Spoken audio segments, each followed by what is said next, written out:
मैं 2018 से बुज़ुर्गों की सेवा कर रही हूँ। मैम, इसमें जो डेली बेसिस की प्रॉब्लम्स आती है, किसी की हेल्थ कंडीशंस हैं और चीज़ें भी हैं, तो हर तरह के लिए आपको लोकल लेवल पे कोई सपोर्ट मिलता है? मेहनत करते थे, काम करते थे, अब बूढ़ा हो गया, बीमार हो गया। किस सब्जेक्ट में मैं एरोनॉटिकल इंजीनियर के बाद वाइफ गुजर गई, बेटा है नहीं। अब तो इन्होंने सहारा दिया अपने जीवन का।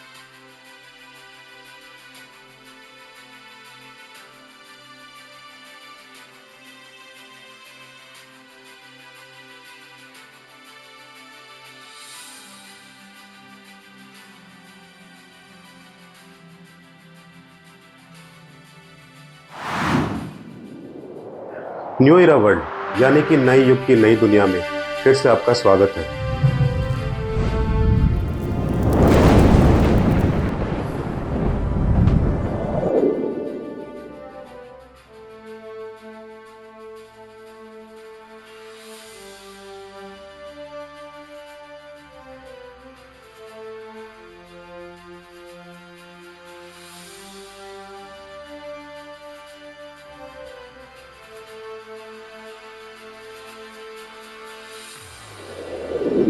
न्यू इरा वर्ल्ड में फिर से आपका स्वागत है दोस्तों। आज हम पहुंचे हैं सुभद्रा मानव कल्याण सेवा संस्थान में, जहां पे एक वृद्धाश्रम है। आज हम हैं मैडम नीलू जी के साथ। नमस्कार जी। आज हम यहां पे चर्चा करने आए हैं कि किस तरह से आश्रम चल रहा है, कब से इन्होंने इसकी शुरुआत की, और भी बहुत सारी बातें करेंगे। आइए साथ चलते हैं। मैम, पहले तो हम आपको कंग्रेचुलेट करते हैं, आप इतना अच्छा और महान काम कर रहे हैं। सोसाइटी में इस तरह का काम करना बहुत हिम्मत की बात है। इसका आइडिया आपको कहाँ से आया और कब से आपने इसकी शुरुआत की? सर, मैं 2018 से बुज़ुर्गों की सेवा कर रही हूँ। 2011 में एक ऐसा इंसिडेंट हुआ था फैमिली में, जिसमें मेरे दादाजी गुजर गए थे। जिसके बाद से ही उनकी कमी, क्योंकि मेरे फादर साहब भी नहीं थे, वो भी हम छोटे छोटे थे तब से ही। 99 उनमें उनकी 99 में डेथ हो गई थी। तो बस उस टाइम से ही एक ये था कि मैं ऐसा कुछ करूं जिससे जिन बुज़ुर्गों को कोई नहीं है उनके लिए एक कहते हैं ना कि स्पोर्ट का काम करूं, एक बिम का काम करूं। तो उसी एक उम्मीद के साथ चल के बुज़ुर्गों के साथ मुझे रहना अच्छा लगता है। तो एक सेवा भावना वही थी कि मैं बुज़ुर्गों की सेवा करूँ। मैम, आसपास ही आप करनाल में ही रहते हैं? मैं आश्रम में ही रहती हूँ सर। अच्छा, आप आश्रम में ही रहते हैं। तो वैसे जॉब करते हैं? जी, मैं कल्पना चावला हॉस्पिटल में जॉब करती हूँ। आपके सहयोग के लिए यहाँ पे कितने लोग हैं? सर, मैं हूँ, एक डॉक्टर साहब हैं, शास्त्री जी हैं, 2 ही हैं मेरे सहयोग के लिए। जैसे बुज़ुर्गों को, लेडीज़ों को नहलाना करना सारा कार्य मेरा है, किचन संभालना मेरा कार्य है, और जैसे मिल बाँट के हम सारा कर लेते हैं आश्रम में। हमारे पास इतना फंड नहीं है कि हम किसी को हायर करें या किसी को पैसे दे के बुज़ुर्गों की सेवा करें, तो हम खुद से सारे कार्य करते हैं सर। मैम, इसमें जो डेली बेसिस की प्रॉब्लम्स आती है, किसी की हेल्थ कंडीशंस हैं और चीज़ें भी हैं, तो हर तरह के लिए आपको लोकल लेवल पे कोई सपोर्ट मिलता है करनाल से या कहीं और से? सर, लोकल लेवल पे तो बस ये है, किसी बुज़ुर्ग को कोई दिक्कत हो जाती है तो हम कल्पना चावला हॉस्पिटल लेके जाते हैं। वहाँ से डॉक्टर्स की हमारी मदद करते हैं। कोई मेडिसिन्स में, किसी बुज़ुर्ग का ऑपरेशन करना उसमें, तो वहाँ से बहुत हमें अच्छा सपोर्ट मिल जाता है हॉस्पिटल से। मैम, हालांकि ये बहुत ही दुखद है इस तरह से बुज़ुर्गों का अपने घर से चले जाना या उनको घर से निकाल दिया जाना। यहाँ पे कितने लोग ऐसे हैं जिनके घर परिवार होते हुए भी यहाँ पे रह रहे हैं? सर, हमारे पास 5 बुज़ुर्ग ऐसे हैं जिनके घर परिवार हैं, लेकिन फिर भी वो आश्रम में रह रहे हैं। उनके परिवार को कई बार समझाने की कोशिश की कि बुज़ुर्ग घर की धरोहर होते हैं। देखो, इनकी वजह से ही आप हो, क्योंकि कहते हैं ना, बुज़ुर्ग यदि घर में है तो सब कुछ है। बुज़ुर्ग ना होते तो शायद हम भी ना होते। मतलब बट उनके अभी तक उनके समझ में नहीं आई है, जो अपने बुज़ुर्ग को नहीं अपने साथ लेके जाना चाहते। और मैं तो ये कहती हूँ, ये तो ऐसी पूंजी है जिसको हम कभी भी ना तो दे सकते हैं, ना किसी के साथ बांट सकते हैं। मैम, जैसा हमने देखा है, अच्छी सोसाइटी, अच्छी परवरिश, अच्छे बच्चे, इन सब को ज्ञान देने के लिए, इन सब को अपने संस्कार देने के लिए बुज़ुर्ग की ज़रूरत हमेशा होती है घर में। ये तो होता ही है कि आने वाले टाइम में जो इस तरह से नकारते हैं अपने बुज़ुर्गों को, उनको बहुत अच्छा फ्यूचर नहीं मिलने वाला है। ये तो बिल्कुल सच बात है। किंतु इन लोगों को देख के आपके अंदर ये फीलिंग्स, मतलब किस तरह से आप अपनी फीलिंग्स को इनके साथ एड्रेस करती हैं, किस तरह से इनके साथ एसोसिएट करती हैं अपनी फीलिंग्स को? सर जब भी किसी बुज़ुर्ग को कोई दिक्कत होती है, पहली तो बात हम जैसे रात का हमारा जो टाइम होता है खाना खाने के बाद हम इकट्ठे बैठते हैं, सारे एक घर की तरह जैसे एक घर में इकट्ठे बैठ जाते हैं। हम टीवी देखते हैं, टीवी देखने के बाद नींद नहीं आती तो हम आपस में बात करते हैं, कौन कहाँ से कैसे बचपन में क्या करते थे, यंग एज में क्या करते थे, तो सारी अपनी बातें शेयर करते हैं। कई बार तो बुज़ुर्ग इतने भावुक हो जाते हैं कि रोने लग जाते हैं, उनको चुप कराना बड़ा मुश्किल हो जाता है। फिर उनको माइंड को डाइवर्ट करते हैं, बाबा जी देखो वो हमारा पास्ट था, परमात्मा ने जिसके नसीब में जो लिखा है वो होगा। फिर उनको डाइवर्ट करके हंसाने की कोशिश करते हैं, लेकिन हमें पता है कि हम कैसे उनको बुज़ुर्ग को समझाते हैं और कैसे उनको इस जो उन्होंने दुख सहे हैं उनकी याददाश्त से बाहर लेके आते हैं। कई बार तो ऐसे होता है बुज़ुर्ग सारी सारी रात रोते रहते हैं, खाना भी नहीं खाते, लेकिन बस ये अपनापन है जिसकी वजह से हम एक परिवार की तरह इकट्ठे रहने हैं सभी। मैम इसके लिए ऑब्वियसली बहुत ज़्यादा अमाउंट में फ़ंड की ज़रूरत पड़ती होगी। यहाँ पे टोटल कितनी संख्या है लोगों की? सर हमारे पास 24 बुज़ुर्ग हैं और हमने 100 से ज़्यादा बुज़ुर्गों को काउंसलिंग के ज़रिए उनके घर तक भी पहुँचाया है। ये बहुत अच्छा काम हुआ। तो मैम इसके लिए टोटल कितनी फ़ंडिंग की आवश्यकता आपको रहती है? सर महीने में हमारा जो बुज़ुर्गों का सब खर्चा लगा के हमारा 1.5 से 2 लाख रुपए बैठ जाता है। तो इसके लिए आपके पास पर्याप्त फंडिंग हो जाती है? सर हमारे पास पर्याप्त फंडिंग नहीं होती, कई बार तो हमें खुद रसीद लेके बाज़ार में जाना पड़ता है, किसी से 10 रुपये की 20 रुपये हम इकट्ठे करते हैं, तो जब ज़्यादा मजबूरी रहती है तो हम जाना पड़ता है। यहाँ तो जैसे किसी का कोई पुण्यतिथि है, कोई गुजर गया, दान दक्षिणा अपनी इच्छा से दे गया तो दे गया, अदरवाइज़ तो कोई फंडिंग नहीं। तो आपका डेफिसिट यानी कि डिफरेंस आपकी ज़रूरतों का वर्सेस जो आपके पास पैसा इकट्ठा होता है वो डेफिसिट कितना रहता है नॉर्मली, नेगेटिव बैलेंस? सर अभी भी हमारा, मैं आपको सीरियसली बताऊं, 8 लाख का लोन अभी भी मेरा चल रहा है जो मैंने आश्रम के लिए लिया है। मंथली हम थोड़ा थोड़ा करके उसको सोच रहे हैं कि वो कम हो, हम आश्रम के लिए आगे कुछ करें। स्टार्टिंग के टाइम में तो सारा ही लोन पे आश्रम चला था, अब थोड़ा बहुत पिछले कुछ टाइम से दान दक्षिणा आना शुरू हुआ है, कुछ भोजन की सामग्री आ जाती है, उससे हमें बहुत कुछ मदद मिल जाती है। ये जो एरिया है ये रेंटेड है या ओन प्रीमाइस? सर ये किराए पे है और इसके अंदर हमने खुद अपने हाथों से पेंट करना, पोस्टर लगाना, हर एक कार्य खुद अपने हाथों से कर रखा है। कोई भी ऐसा काम नहीं है जो हमने लेबर से करवाया, क्योंकि हमारे पास इतना फंड नहीं था हम किसी को दे पाए। कितना रेंट इसका जाता है महीने का? सर हमारा रेंट 24,000 रुपये जाता है इस बिल्डिंग का। और ये फर्नीचर वगैरह ये सब आपने अपने खुद से ही अरेंज किया? हमने वैसे ही किसी से 100 रुपये लिए दान दक्षिणा में, किसी से 50 रुपये लिए, ऐसे कर करके हमने सेकंड हैंड फर्नीचर इकट्ठा किया हुआ है ताकि बुज़ुर्गों को नीचे ना सुला के हम बेड पे सुलाएं।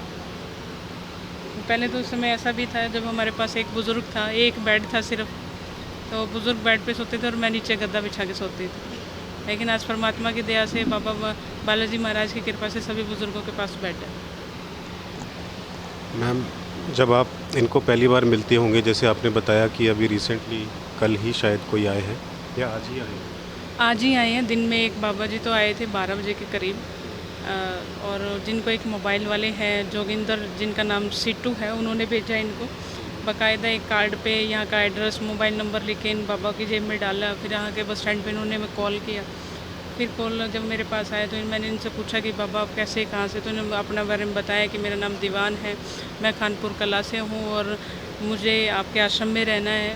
तो मैं वहाँ गई, फिर बस स्टैंड के पास, फिर इनसे बात पूछी मैंने सारी, तो इनकी परिस्थिति जानी, तो मेरे को लगा कि इनको एक्चुअली में आश्रम की ज़रूरत है। ये अकेले एक कमरे में रहते थे, तो ये पहले मोची का काम करते थे बाबा, लेकिन अब इनके हाथ पैर काम नहीं करते हैं, शरीर काम करना छोड़ गया, कोई पानी देने वाला भी नहीं है इनको। तो फिर वहाँ के किसी मोबाइल वाले ने बाबा जी को आश्रम का नंबर बताया, एड्रेस बताया, तो बाबा जी यहाँ तक आए हैं। यहाँ तक कि किराया भी उस दुकानदार वाले ने दे के भेजा इनको। मैम जैसा कि हमने अभी डिस्कस किया, 2 तरह की प्रॉब्लम्स मेन है। पहली तो इस सारी चीज़ों को चलाने के लिए जो फ़ंड्स की आवश्यकता है वो फ़ंड आपका पूरी तरह से अरेंज नहीं हो पाता, और दूसरा आपसे कम्युनिकेट करने के लिए अभी तक कोई ऐसा साधन नहीं है कि डायरेक्टली बहुत सारे लोगों तक इन्फॉर्मेशन पहुंचे जो आपको फंड्स भी दे सके, आपको सपोर्ट भी कर सके, और साथ साथ ऐसे लोग जिनको वाकई में ज़रूरत है वो यहाँ पे पहुँच भी सके। तो इसके लिए आपने अपने आप को टेक्नोलॉजी से कुछ कनेक्ट किया है, जैसे कोई वेबसाइट है या और कोई प्रमोशंस हैं या सोशल मीडिया प्लेटफॉर्म या फेसबुक या किसी तरह से? सर पहले तो हमने इसी पर्पस के लिए कि हमें कुछ फंडिंग में हेल्प हो जाए, हमने सारे पेपर्स कंप्लीट करवाए, जैसे 12A है, ATG है, CRS है, ये सारे पेपर हमने कंप्लीट करवाए, जैसे नीति आयोग से रजिस्टर्ड है। तो पहले हमने सारी फाइल जो हमारी थी, पेपर्स वर्क था जो वो हमने कंप्लीट करवाया। साथ में हमने संस्था की वेबसाइट बनी हुई है सुभद्रा ओल्ड एज होम के नाम से, www.subhadraoldagehome.in, इकट्ठा जब इसको हम टाइप करते हैं। दूसरा हमने यूट्यूब पे चैनल बनाया हुआ है सुभद्रा ओल्ड एज होम के नाम से, जिसमें हम बुज़ुर्गों की वीडियो डालते हैं, जब बुज़ुर्ग आते हैं या इनके हंसी मजाक है, जो गेम खेलते हैं, जो अपना समय व्यतीत करते हैं, वो सारी हम डालते हैं। दुख सुख की सारी जो भी हमारी आश्रम की घटनाएं रहती हैं, सब हम आश्रम उसमें डालते हैं। तो इसका ऑनलाइन प्रमोशन वगैरह आप करते हैं कहीं पे कि आपको जो सपोर्ट की ज़रूरत है उसको रेगुलरली फीड करते हैं उसको? हम हर 1-2 दिन के बाद वीडियो डालते रहते हैं, ताकि कुछ ना कुछ हमें, क्योंकि आज वीडियो का ही डालने का नतीजा, जो बाबा हमारे आश्रम तक पहुँचे हैं खानपुर कला वाले, वहाँ मोबाइल वाले ने हमारे आश्रम की वीडियो देखी थी, तो उसी से वो आज हमारे पास आ पाए। इसमें पिछले 3 वर्ष से बहुत परेशान थे, उनको खाने में रहने में बहुत परेशानी आ रही थी। कोई उनको अभी उन्होंने आके बताया कि मैंने 3 दिन से खाना नहीं खाया। हमने पहले ही आश्रम में नहलाया, आते ही नहलाया, दूसरे कपड़े पहनाए, उनको भोजन गरम गरम भोजन बना के मैंने उनको खिलाया, तब जाके उनका थोड़ा सा ये हुआ कि हाँ मैं ठीक हूँ, सेफ जगह पे आ गया। हम इसमें गवर्नमेंट की तरफ से आपको सपोर्ट मिल रहा है कुछ? सर गवर्नमेंट की तरफ से कुछ सपोर्ट नहीं है अभी भी, बल्कि बाकायदा मैंने लेटर लिख के रखा हुआ है। आप चाहो तो मैं आपको दिखा सकती हूँ, अभी तक हमारे पास कोई सपोर्ट नहीं है। मैंने खट्टर साहब जब मुख्यमंत्री थे उस टाइम भी बहुत एफर्ट्स किए, जरीफाबाद प्रोग्राम था, रामनगर में प्रोग्राम था, सभी में मैं गई, आश्रम के लिए आवाज़ उठाई।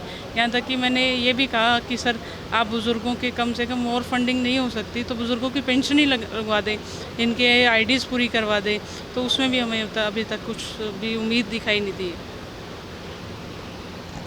हम जो बात कर रहे थे सबकी अपनी अपनी कहानी है, तो हमारी ये विनती थी आपसे कि 2-4 लोगों से हम मिल पाएँ और उनकी कहानी जान पाएँ और दुनिया को एसोसिएट करें उनके साथ, ताकि लोग सपोर्ट के लिए खड़े हों। ये हैं बाबा संदेश, हम इनको बोलते हैं, वैसे इनका नाम है SK सहानी, मुजफ्फरनगर से हैं बाबा जी। तो ये मैं अपने बारे में बताऊँगी। नमस्कार अंकल जी, क्या शुभ नाम जी अपना? मेरा नाम सुदेश कुमार है जी। मैंने सुना कि आप एरोनॉटिकल इंजीनियर हैं। हैं जी, आप एरोनॉटिकल इंजीनियर? बाबा आपकी क्वालिफिकेशन बताना एक बारी, आप इंजीनियर हैं ना, किस सब्जेक्ट में? मैं एरोनॉटिकल इंजीनियर। तो सर कहाँ पे जॉब करते थे आप? नहीं, जॉब नहीं कर पाया, पूरी नहीं हो पाई इंजीनियरिंग। 4 ईयर कोर्स था, 5 ईयर कोर्स था, मैंने 4 ईयर करके छूट गया किसी कारणवश, फैमिली प्रॉब्लम थी कुछ ना कुछ, मेरी मदर बीमार रहती थी, मुझे बेंगलोर से छोड़ के आना पड़ा वहाँ पर। Otherwise I am qualified person. बस उसके बाद वाइफ गुजर गई, बेटा है नहीं, अब तो इन्होंने सहारा दिया अपने जीवन का। अब तो एक ही बेटी है। हर तरह की फैसिलिटी हर तरह की फैसिलिटी अवेलेबल, जो ह्यूमन बीइंग की बेसिक नीड्स हैं, खाना पीना, रहना, सोना, उठना बैठना, medical, entertainment, everything is very comfortably available, बिना किसी झिझक के, बिना किसी डिमांड के। ये नहीं कि डिमांड करनी पड़ती है कि अब मुझे ये दो, अपने आप से पूछते हैं आपको क्या चाहिए।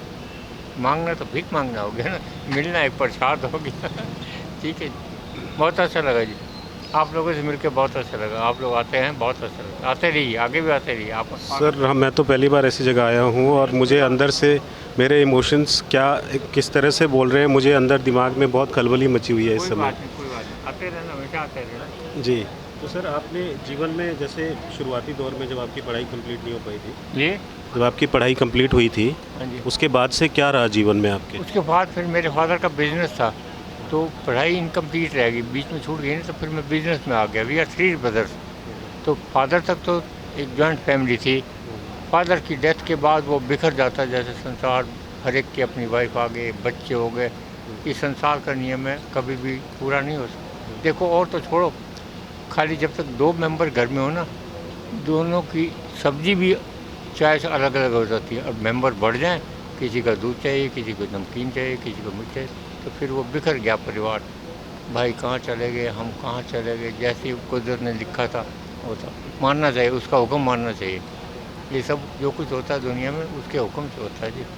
तो आपने शादी नहीं की? हैं जी, शादी करी, वाइफ की डेथ होगी, बेटा है नहीं मेरा। तो मैं एक तरह से बेसहारा सा ही हो गया था। मैं अकेलापन हो गया, सारा दिन अकेला, चाहे रोटी मिल भी रही लेकिन अकेलापन ज़्यादा खाता था, रोटी में कम खाता था। यहाँ आके रोटी ज़्यादा खाता हूँ, अकेलापन है ही, सब उल्टा हो गया यहाँ को, अच्छा हो गया चेंज। आपको सेम तरह की कंपनीज मिल रही है यहाँ? जी आपको कंपनी अच्छी मिल रही है यहाँ? हाँ जी, हाँ जी, कंपनी समझे बहुत अच्छी मिली, कंफर्टेबल मिल रही है। और फिर वैसे भी कहते हैं उससे चेंज हुई ना, वहाँ अकेलापन खाता था, रोटी नहीं खाता था, यहाँ रोटी खाता हूँ अकेला, तो चेंज। वैसे भी कहते हैं change should be a better one, change जो है अच्छी होनी चाहिए, अच्छे से बुरे से अच्छी तरफ जाना चाहिए, वैसी चेंज होनी चाहिए। अच्छे से बुरे जाना है वो कोई चेंज नहीं मायने रखती। ठीक है जी, बाकी आप समझदार हैं, मैं मूर्ख आप। अंकल आपके इंटरेस्ट और हॉबीज़ क्या हैं? हैं जी, इंटरेस्ट और हॉबीज़ क्या है आपके? मेरी हॉबी इंग्लिश लिटरेचर पढ़ने की है। हाँ जी, और ज़्यादातर जो है ना वो डिटेक्टिव, उसकी डिटेक्टिव स्ट्रक्चर पढ़ने की होती थी मेरी यहाँ पे। तो आप पढ़ते हैं अभी? है जी, नहीं अब नहीं पढ़ता। इंटरेस्ट है आपका पढ़ने का? नहीं, अब छूट गया जी इंटरेस्ट क्या था। या इस तरह की वीडियोस देखने में इंटरेस्ट हो? नहीं, टीवी चलता है, इसे देख लेते हैं, यही बहुत कुछ है। अब फालतू बातों में मन नहीं लगता, अब ध्यान कुछ उधर चला गया, एंड आ गया ना, अब हर वक्त ध्यान लगता है।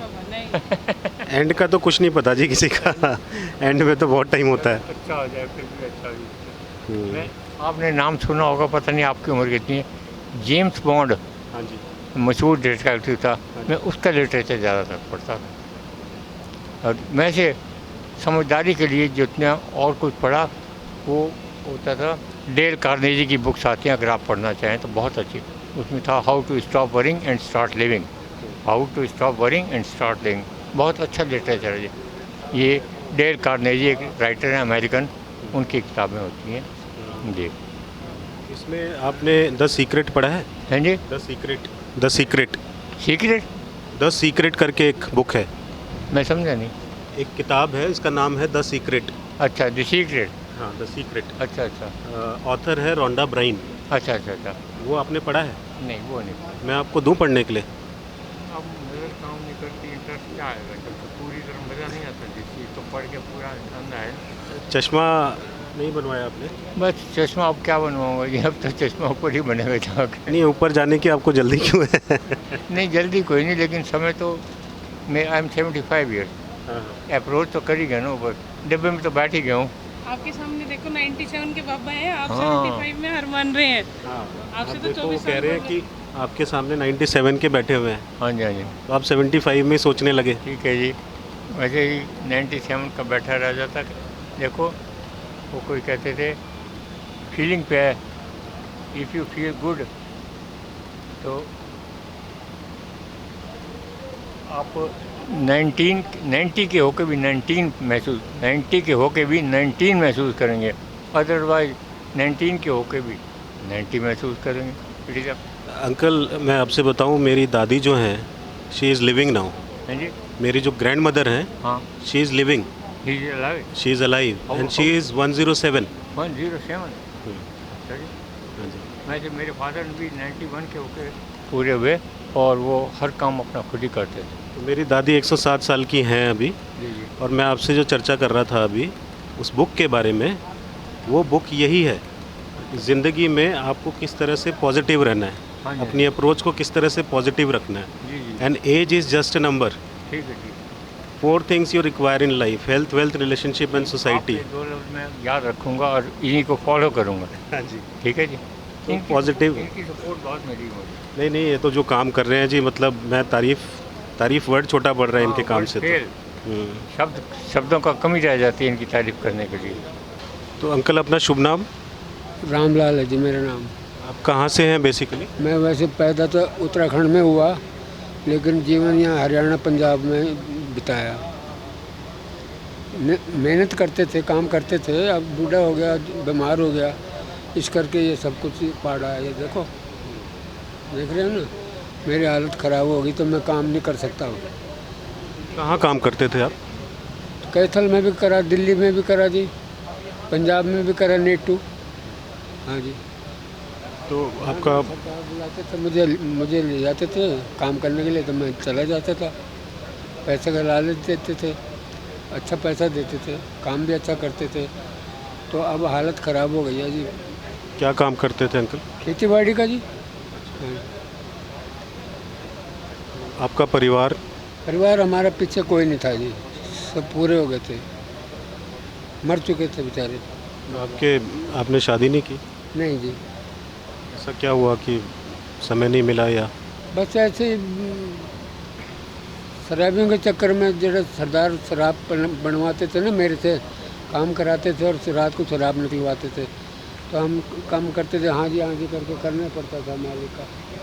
तो हम तब से अब बेकार हो गए, मतलब कहने का ये है, अब नहीं काम कर सकते हम। उनके हाथ में भी दिक्कत है जी, मेरे पीछे ये डेली सिकाई करते हैं आपके अब। रोज़ शिकायत करते हैं, लेकिन उसके बाद फिर वही हाल। इनके ना ये गिर गए थे तो उस टाइम प्रॉपर ट्रीटमेंट नहीं हो पाया था इनका। हार्ट अटैक हो गया था जी मेरे को, सबसे पहले मेन बात यह है। तो डॉक्टर ने ना यहाँ पर मेरे को वो लगा दिया कि भाई हमारे बिस्तरा ना ख़राब कर दे, ये थैली लगा दी। वो थैली फिर अब निकलनी नहीं जी, निकलवाई थी तो दर्द होता था बहुत, तो हमने बदलवाते रहते हैं इनको इसको। डॉक्टर्स ने बताया जब हमने टेस्ट वगैरह करवाए, जिस टाइम हम यहाँ पे आए थे उस टाइम इनकी बहुत ज़्यादा हालत ख़राब थी, बहुत ज़्यादा। हमें ये उम्मीद भी नहीं थी कि 1-2 दिन भी सर्वाइव कर पाएंगे, ये खुद से चल फिर नहीं सकते थे। अब परमात्मा की कृपा से, बालाजी महाराज की कृपा से दवाइयों के इतना इफ़ेक्ट हुआ, अभी ये रूटीन से दवाइयाँ लेते हैं कि ये चल फिर सकते हैं, अपने बाहर बैठ जाते हैं, अंदर बैठ जाते हैं, खाना खा लेते हैं। लेकिन जिस टाइम आए थे उस टाइम ये प्रॉपरली बेड पे थे। हैं? शौक क्या क्या है? शौक हमारा रोटी है जी बस, और ये रेडियो सुनते हैं? रेडियो हाँ, रेडियो सुनने का हाँ, शौक है। बहुत ज़्यादा। मैंने कितने रेडियो अच्छे से अच्छे फिलिप्स के, मर्फी के वगैरह अभी वगैरह, इनके बैग में रेडियो रखा है। अभी भी यहाँ पर ले आया था मैं। अच्छा, चलता है रेडियो वो? चलता है, लेकिन यहाँ करनाल करता है, वो खबर नहीं देता दिल्ली की या यूपी या हरियाणा की या। पुराने वाला रेडियो होगा ना? हाँ, वो पता नहीं क्या, नहीं अच्छा चलता है। आजकल तो फ़ोन में भी रेडियो आ गए। हाँ जी, आ रहे होंगे जी। फ़ोन में तो हमारे पास तो फ़ोन में है जी। अब ये टीवी देख लेते हैं, फिल्म देख लेते हैं, सुबह न्यूज़ सुनते हैं, भजन सुनते हैं, तो सारे वो अब टीवी का यूज़ कर लेते हैं। रेडियो बाहर बैठते हैं ना जब अकेले, जैसे मौसम अच्छा हो रखा है तब रेडियो भी चला लेते हैं। बाद में मैं देखती हूँ गाने किसने चला रखे हैं, बाद में पता लगता है रामलाल ताऊ ने पन्ने में रेडियो लगा रखा है। मैं सारा सामान ही ले आया था जी अपने से उठा के, रेडियो, कपड़े वगैरह जो भी था। हमने कहा हमने तो ज़िंदगी यहीं बितानी है, मरना भी यहीं है हमने, हम कहीं नहीं जाएंगे अब भाग के। लोग कहते भाग जाओ, हम भाग क्यों जाएं, खाना खा रहे हैं, अच्छा दे रहे हैं। अब मरना कहाँ है, अब तो जीना है। अभी तो ठीक हो गया, पहले तो बीमार थे। पहले प्रॉब्लम थी, मरने की बात थी, अब तो जीने का टाइम आ गया। जीने के अब टाइम तो ठीक होने के बाद सबकी सेवा करनी है। हाँ जी करेंगे जी हाँ, हम। सबकी सेवा करनी है अभी। हम तो देखो जी, आपको भी ठीक होना है पूरी तरीके से, और जो प्रॉब्लम में आएगा या प्रॉब्लम में होगा यहाँ पे, उसका सपोर्ट भी करना है, एक दूसरे का सहारा बनना है, एक टीम वर्क की तरह से काम करना है। मिलजुल के रहना है हमने, बस ये बात है। ये भी एक परिवार है। परिवार ऊपर वाले ने अगर खून के रिश्ते बनाए हैं, उन रिश्तों पे हमारा कंट्रोल नहीं है, बिल्कुल बिल्कुल लेकिन इन रिश्तों पे तो हमारा कंट्रोल है। हमारा है ना। ये तो हमने खुद बनाए हैं, हाँ है ना? बिल्कुल जी। तो हमें पॉजिटिव रहना है, अच्छा सोचना है, और ये मरने वरने की बात नहीं सोचनी है। अच्छा जी, नहीं, अब तो एक है, अभी अब तो जीना है हाँ, जीना है जी अभी तो। और दूसरों की सेवा करनी है। हाँ, ये हमारे से भी कमज़ोर आ जाते हैं यहाँ पर, उनकी भी हेल्प करनी है हमने थोड़ी। हाँ। इनकी काफ़ी अच्छी दोस्ती है, 4 बुजुर्ग हैं, एक जैसे जब अपने एस के साहनी है, रामलाल ताऊ है, लब्बा ताऊ है, और एक मेरे हमारे साथ बैठते सबसे उठते हैं नटखट बढ़िया। बाबा जो 97 ईयर के हैं, उनका नाम मनोहर है, मनाहर बोलते हैं वैसे हम उनको राजस्थानी बाबा बोलते हैं। वो और जो इनकी आ रहे चारों की हैं। जोड़ी बड़ी अच्छी है, डांस भी इकट्ठा करते हैं, कुछ बहुत गाना बढ़िया। लगा दो तो नाच के भी दिखाते कभी हैं। कभी फिल्मी गाना भी गाता है जी, हिंदी में। बल्कि एक सिख परिवार से बर्थडे सेलिब्रेट करने आए तो उनको बोलियां पापा के नाच के भी दिखाया। बाबा जी जो 97 की एज में भी इतना एक्टिव रहते हैं, ये देखिए आगे। एक बिमले वाला गाना सुनाता है जी, ये हिंदी में साफ सुनाई देता है, राजस्थानी भाषा में नहीं, हिंदी में। कहते हैं मेरी छतरी के लिए जाए बिमला क्यों बीजे खड़ी खड़ी। इधर आ जाओ, इधर आ जाओ। यहाँ गए। बाबा बहुत रसीला बंदा, बहुत अच्छा है, मन खुश करता है ये हमारा।